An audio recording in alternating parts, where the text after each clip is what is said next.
বন্ধুরা, কড়াই গরম হয়ে গেছে, দিয়ে দেব তেল। আজকে নিয়ে এসেছি বেগুন আলু দিয়ে বোয়াল মাছের ঝোল।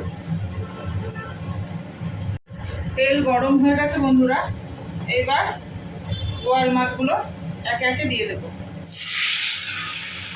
বোয়াল মাছ প্রচণ্ড ফোটে, তাই একটু ঢাকা দিয়ে ভাজতে হবে।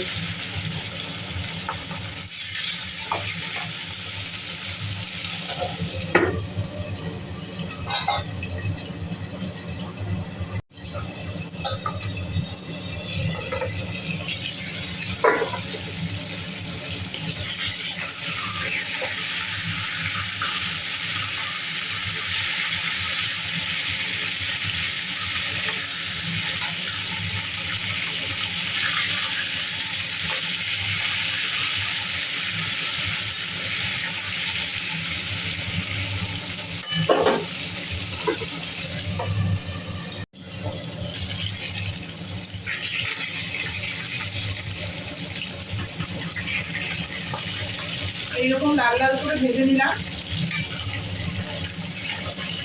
আরেক খোলা হবে, সেই মাছ কটা ভেজে নিই আবার।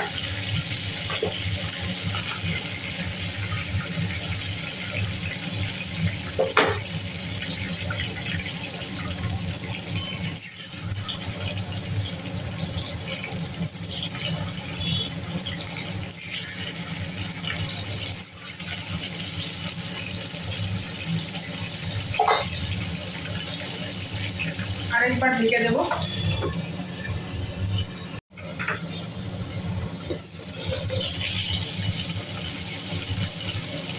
বন্ধুরা, এই মাছ কটাও ভাজা হয়ে গেছে, এবার তুলে দেব।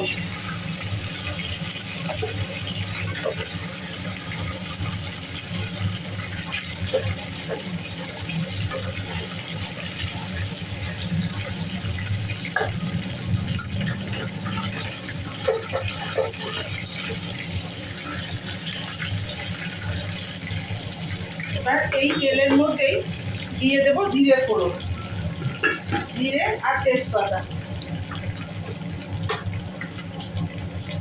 এই যে গোটা জিরে আর তেজপাতা ফোড়ন দিয়ে দেবো।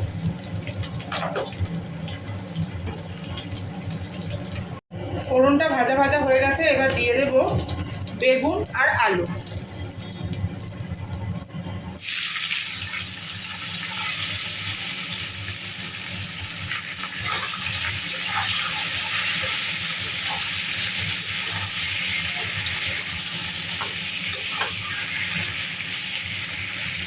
আর এর মধ্যে দিয়ে দেবো কেটে রাখা কয়েকটা কাঁচা লঙ্কা।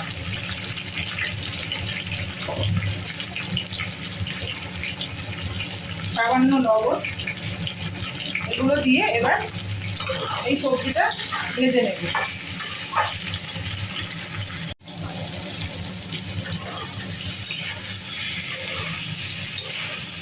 ভাজা ভাজা হয়ে গেছে সবজিগুলো বন্ধুরা। এইবার এর মধ্যে লঙ্কার গুঁড়ো, জিরের গুঁড়ো, হলুদের গুঁড়ো আমি জল দিয়ে গুলিয়ে রেখেছিলাম, সেইটা দিয়ে দেবো।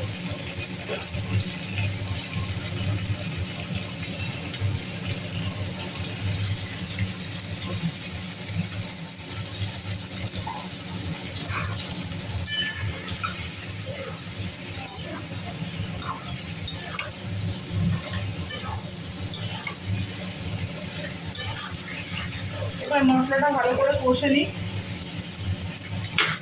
মশলার থেকে তেল ছেড়ে নিই। তোমরা মশলার থেকে কেমন তেল ছেড়ে দিয়েছে দেখুন। এই যে মশলার থেকে তেল ছেড়ে দিয়েছে, এই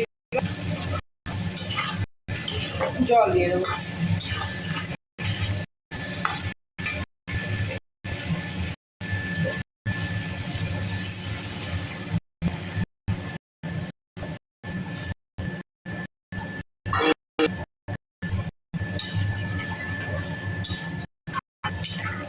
ঝোলটা নিই, তারপরে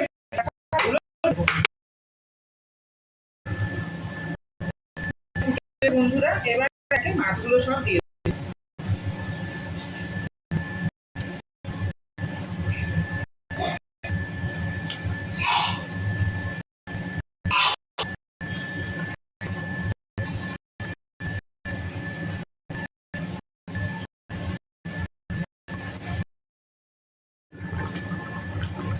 বন্ধুরা, এই যে মাছের ঝোল আমার হয়ে গেছে, আলু বেগুন দিয়ে বোয়াল মাছের ঝোল।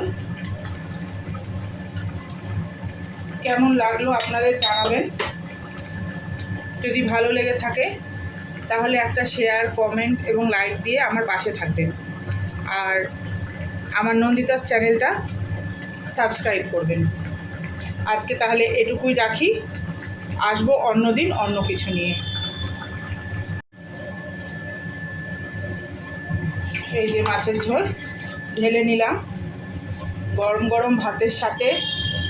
এই গরম গরম বা পাতলা বোয়াল মাছের ঝোল খেতে দারুণ সুস্বাদু। আপনারা একবার এরকম করে রান্না করে খেয়ে দেখবেন।